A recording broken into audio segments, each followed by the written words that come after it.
السلام علیکم ورحمۃ اللہ۔ طلبہ عزیز کے لیے قیمتی نصیحت بموقع جلسہ تقسیم انعام دارالعلوم دیوبند 18 رجب المرجب سن 1447 ہجری مطابق 8 جنوری 2026 عیسوی۔ استاذ الاساتذہ حضرت مولانا سید ارشد مدنی صاحب دامت برکاتہم صدر المدرسین دارالعلوم دیوبند و صدر جمعیت علماء ہند، آپ سے درخواست ہے کہ اس ویڈیو کو مکمل ضرور دیکھیے گا اور اس چینل کو سبسکرائب ضرور کر لیجئے گا اگر ابھی تک آپ نے اس چینل کو سبسکرائب نہیں کیا ہے تو۔ حضرت مولانا سید ارشد مدنی صاحب فرماتے ہیں کہ ختم بخاری کا موقع پھول ڈالنے اور تصویر کشی کا نہیں بلکہ آنسو بہانے کا موقع ہے۔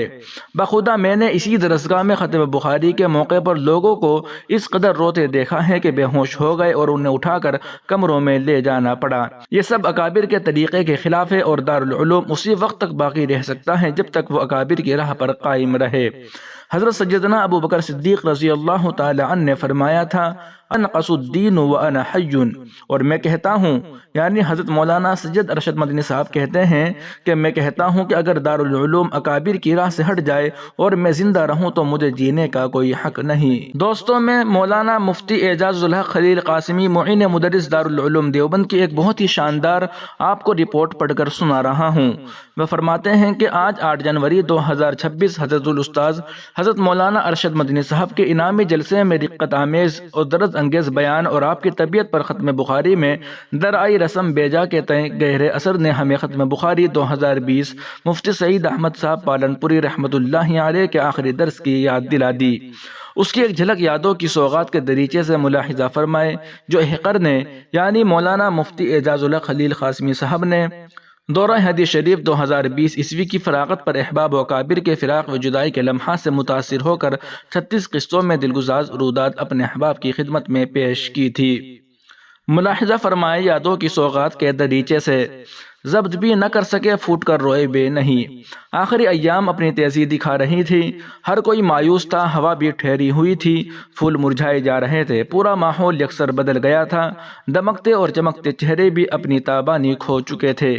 آج عشاء کے بعد ان کو الوداع کہنا تھا جن کے لیے بیتاب و بیکل تھے، جن کو دیکھ کر صحرا کی مہک میں مہک پیدا ہو، لیکن یہ اندازہ نہیں تھا کہ یہ الوداعی مجلس زندگی بھر کی یاد اور ڈائری بن جائے گی جو لمحہ لمحہ ستاتی اور تڑپاتی رہے گی۔ ایک ڈائری پرانی میرے ہاتھ کیا لگی، یادوں کے زرد پیٹ یکایک ہرے ہوئے۔ حضرت الاستاذ کے آنے کا وقت ہو چلا تھا، تقریباً 20 یا اس سے کچھ زائد صفحات باقی تھے۔ قارئین مکمل تیاری کے ساتھ آئے تھے۔ آپ سج دھج کر خوبصورت سفید عبایا پہن کر تشریف لائے اور سبق کے آغاز ہی میں فرمایا کہ آج تو میں بالکل اچھا ہوں، دیکھو کیسے فرفر بول رہا ہوں۔ یہ سن کر ہم خوشی سے اچھلنے لگے کہ آج تو گراں قدر نصاحی کا سلسلہ ہوگا اور طویل ہوگا۔ کیا معلوم تھا کہ یہی آخری وضاحت ہے، اس کے بعد چند ہی الفاظ سنے جائیں گے۔ نیز عبارت کا سلسلہ شروع ہوا اور یکے بعد دیگرے محمد شاداب اعظمی، عبد الرحمن اور محمد اخلد نے عبارت پڑھی اور آخر تک اخلد ہی نے پڑھی۔ جس وقت کتاب کے 6-7 ورق باقی تھے، حضرت الاستاذ کے آنسو جاری ہو گئے اور آپ کو دیکھ کر سامنے بیٹھے طلباء بھی رونے لگے، اور جس وقت آخری صفحہ باقی تھا تو آدھے صفحے سے صاحب عبارت کی آواز بھاری ہو گئی اور رونے کی کیفیت طاری ہو گئی اور منظر ہی بدل گیا۔ ہر کوئی تر آنکھیں لیے بیٹھا تھا۔ جیسے ہی عبارت ختم ہوئی اور کتاب تکمیل کو پہنچی تو حضرت نے کچھ کہنا چاہا لیکن زبان نے قطعاً ساتھ نہ دیا، بس پھر کیا تھا، آپ زور زور سے رونے لگے۔ طلبہ دارالعلوم اور دارالعلوم دیوبند کی دارالحدیث نے آج تک ایسا منظر نہیں دیکھا ہوگا۔ آپ طلبہ کو دیکھ کر زور سے روتے، طلبہ آپ کو دیکھ کر چیخیں مارتے۔ پھر آپ نے کہا جو اللہ کو منظور ہوگا وہی ہوگا، یہ جملہ آپ نے کئی بار دہرایا۔ یہ سن کر طلباء کی اور ہچکیاں بن گئی۔ آپ مسند سے اترنے لگے تو احقر نے آپ کو پکڑا لیکن کسی نے میرا ہاتھ چھڑا دیا، یہ کہہ کر کہ آپ دل کے مریض ہیں، ہم قطعاً ہوش میں نہ تھے۔ اور پھر آپ نے جس وقت ہاتھ اٹھا کر یہ فرمایا کہ بھائیو مجھے معاف کر دینا، وقت رخصت الوداع کا لفظ کہنے کے لیے وہ تیرے سوکھے لبوں کا ترتھرانا یاد ہے، بس پھر تو ہماری جانیں نکل گئی اور ہم میں سے کوئی مسند پکڑ کر، کوئی دیوار پکڑ کر اتنا رویا کہ زندگی بھر نہ رویا ہوگا۔ اور 1-1.5 گھنٹے تک طلباء درسگاہی میں روتے رہے۔ اس درمیان کچھ ترانے پڑے گئے جن میں اظہر شاداب کا تیار کردہ ترانہ نے تو مزید ہچکیوں کا سما باندھ دیا۔ مولانا اعجاز الحق خلیل قاسمی صاحب آگے فرماتے ہیں کہ مجھے یاد ہے کہ میں زندگی میں اتنا نہیں رویا جتنا اس فراق پر رویا۔ 3 دن تک تو آنسوؤں نے تھمنے کا نام ہی نہیں لیا۔ اگلے روز جب مفتی صاحب کو ممبئی کے لیے رخصت کرنے کے لیے پہنچے تو وہی منظر وہاں بھی سامنے آ گیا۔ آپ ہم کو دیکھ کر رونے لگے اور ہم آپ کو دیکھ کر۔ یہ اتنا دلدوز اور جاں سوز منظر تھا کہ وہ بھی سر دھننے لگے تھے جن کا افسانہ نہ تھا، اور ملک و بیرون ملک کی اور دارالعلوم کے دیگر اساتذہ کی طرف سے تسلی کے کلمات طلبہ دورہ حدیث کے لیے کہے گئے، جیسے کہ مولانا الیاس گھمن صاحب اور مولانا سلمان ندوی صاحب کے پیغامات ہم تک پہنچے تو ہیکر نے ان تک شکریہ کے کلمات طلبہ دور حدیث کی جانب سے پہنچائے، اور جو ہمارا یہ سال ایک انقلابی تاریخی بن کر رہ گیا۔ اس چمن سے وہ ہم جب چلے جائیں گے، سچ کہو تو ہم بے موت مر جائیں گے، یہ اکابر ہمیں یاد جب آئیں گے، گوشہ تنہائی سے لگ جائیں گے، روئیں گے خود سبھی کو رلائیں گے ہم، بعد اس کے کبھی پھر نہ چپ ہوں گے ہم۔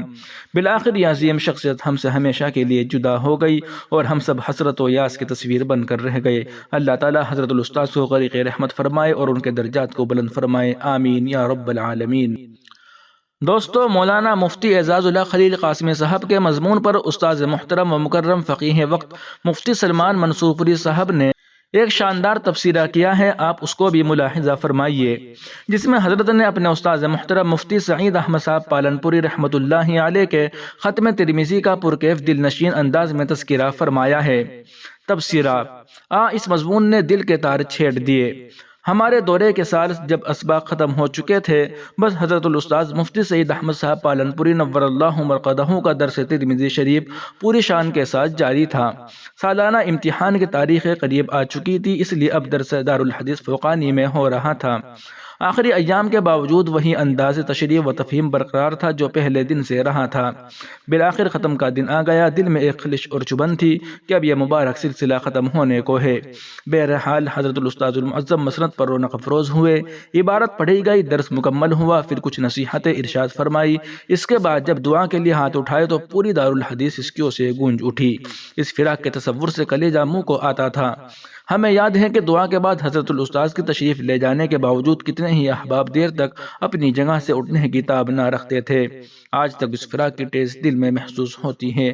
اللہ تعالی ہمارے سبھی جلیل القدر اساتذہ اعظام کو دارین میں عزت و عافیت سے نوازے اور ان کی قدردانی کی توفیق عطا فرمائے، آمین یا رب العالمین۔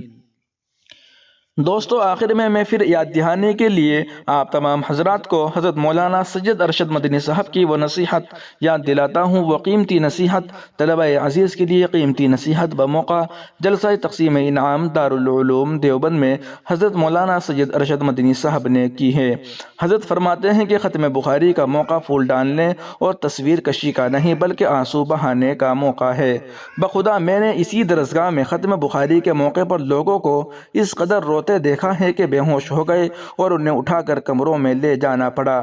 یہ سب اکابر کے طریقے کے خلاف ہے اور دارالعلوم اسی وقت تک باقی رہ سکتا ہے جب تک وہ اکابر کی راہ پر قائم رہے۔ حضرت سیدنا ابو بکر صدیق رضی اللہ تعالی عنہ نے فرمایا تھا، اَيُنْقَصُ الدِّينُ وَأَنَا حَيٌّ، اور میں کہتا ہوں، یعنی حضرت مولانا ارشد مدنی صاحب فرماتے ہیں کہ میں کہتا ہوں اگر دارالعلوم اکابر کی راہ سے ہٹ جائے اور میں زندہ رہوں تو مجھے جینے کا کوئی حق نہیں ہے۔ ناظرین و سامعین، ان اہم رپورٹوں کو آپ سن اور دیکھ رہے تھے محسن اسلام یوٹیوب چینل پر۔ تمام تازہ ترین اپڈیٹ حاصل کرنے کے لیے ابھی ویڈیو کے نیچے سبسکرائب والے آپشن پر کلک کر کے اس چینل کو سبسکرائب ضرور کر لیجیے گا۔ السلام علیکم ورحمۃ اللہ وبرکاتہ۔